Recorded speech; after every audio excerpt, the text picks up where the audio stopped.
Icebreaker. Icebreaker is a small activity designed to welcome and warm up the conversation among attendees in a meeting, training program, or other such events. Its duration should only be sufficient to make people feel relaxed and comfortable for active participation in these forums. Therefore, is typically between 5 and 20 minutes. Extroverts generally enjoy icebreakers.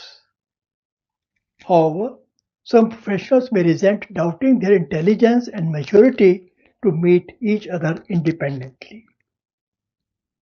Also, it may further alienate introverts who may find the entire activity overwhelming and overstimulating. Therefore, while it's a modest activity, one must be careful when using icebreakers.